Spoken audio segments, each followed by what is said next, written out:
მე ვამაყობ რომ ვარ ამ გუნდში რომელმა გუნდმაც ყოველ ჯერზე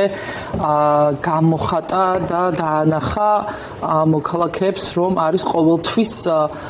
რეჟიმის წინააღმდეგ და ის არასდროს არაფერს არ გააკეთებს და არც ერთ ნაბიჯს არ გადადგამს იმისთვის რომ რაიმე სახით რაიმე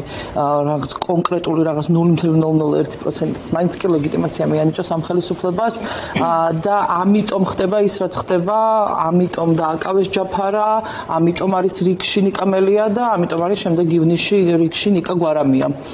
ხო, ფაქტობრივად 4 ლიდერიდან 3 ლიდერს დაგვიკავებენ, თუმცა ეს არ ნიშნავს, რომ რაღაცა გაჩერდება, რაღაცა შეწყდება. ეს ნიშნავს კიდევ უფრო მეტ ჟინს, კიდევ უფრო მეტ ენერგიას და კიდევ უფრო მეტ ბრძოლას, რომ ჩვენ გავაგრძელოთ მათი ბრძოლა და ჩვენ გავაგრძელოთ ის ბრძოლა, რომელიც ჯაფარამ დაგვანახა, როგორც ჩამოხია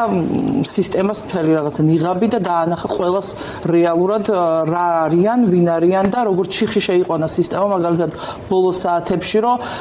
აქეთ წავიდოდნენ მაინც დაღუპულები იყვნენ, აქეთ წავიდოდნენ მაინც დაღუპულები. თავის ტკივილიც არის, ამ ბრძოლის ხას რა თქმა უნდა გავაგრძელებთ და ეს ბრძოლა არ გაჩერდება, ბრძოლა გაგრძელდება ბოლომდე, გარეთაც, შიგნითაც ჩვენი გუნდის წევრები ყოველთვის ვიბრძოლებთ იმისთვის, რომ